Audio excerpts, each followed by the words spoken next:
Hi, second grade. So you've been all busy working on your writing this week. I wanted to show you a great way that you can start your story by writing a good introduction.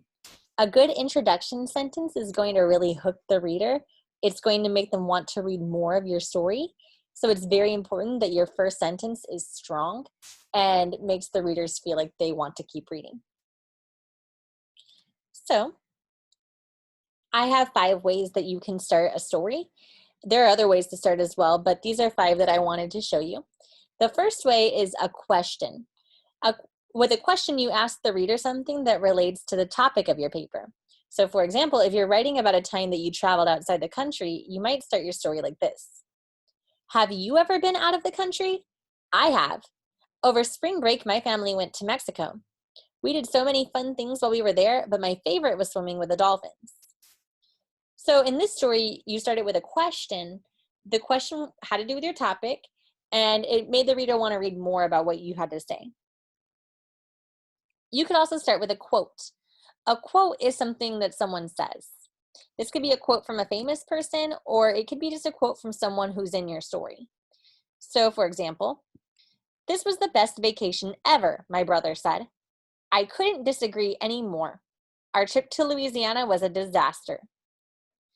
In this story, it started with a quote by the brother. It told something that the brother said. So you could always start with a quote from a character who's part of your story. The third way you could start a story is with a description. With a description, you tell lots of details about something that's going to make the reader feel really excited to read more about your story. So listen to this one. Imagine the smell of burnt marshmallows, melting chocolate, and a roaring campfire. While on vacation in Minnesota with my family, we spent many nights roasting marshmallows by the fire. The last night we were there was the best because, and then you would keep writing your story. This story started off really well because they described all of those things about the s'mores to you. Probably made your mouth water a little bit, made you really think about how delicious that would be, and made you want to read more of the story. You could also start your story with an amazing fact. An amazing fact will make your reader very interested to learn more about what you have to say. So listen to this example. San Francisco is 1,500 miles away from my house, and over spring break, my family drove there. It took us almost 3 days, and even though I hate riding in the car, this trip was worth it. So it started with that fact about San Francisco being 1,500 miles away.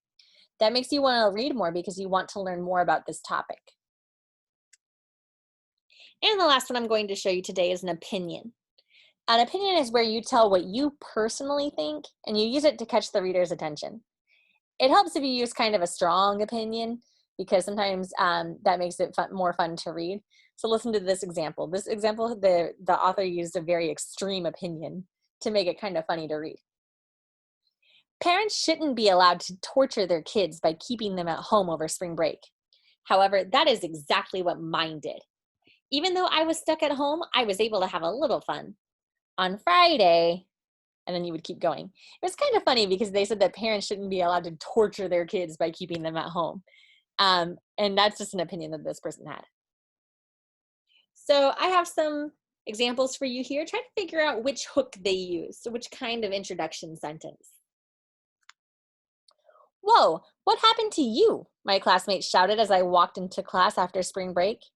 I looked down at my bruise and smiled as I remembered the adventure that gave me that bruise. So this starts out with the classmates talking, and it tells exactly what they said. And I also see a hint, which is these quotation marks that go around the sentence. So this one started out with a quote. Have you ever broken a bone? My answer to this question had been no until that dreadful spring break in Texas. I had no idea how scary jumping on a trampoline could really be. So I see that this one started off by asking the reader something that had to do with the whole story about breaking a bone. So this started off with a question. Does the thought of creamy milk chocolate make your mouth water? Do crunchy pecans lightly toasted sound delicious to you? Can you taste the finely grated shreds of scrumptious coconut resting in a layer of golden caramel? Without a doubt, cocoa caramel chocolate candies are my favorite. And now I know how to make them all by myself. So this did start by asking a question, but it did more than that. It told you about the chocolate and the caramel and the coconut and the pecans. And it told you lots of details about this so that you could start imagining that in your head. So what it was doing was it was giving a description. Dogs should not be allowed off of their leashes.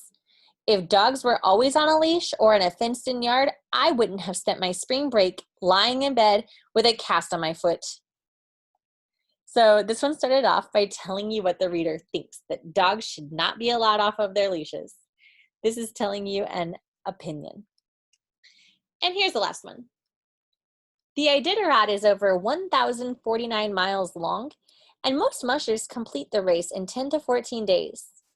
I spent 2 crazy hours in a dog sled and barely lived to tell about it. So I can safely say I will never be one of those mushers who does this race.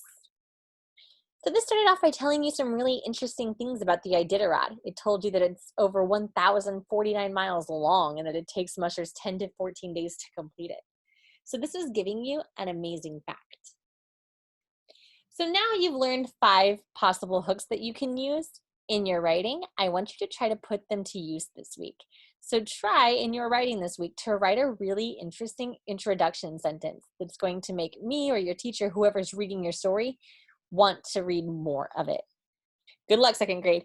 Talk to you later.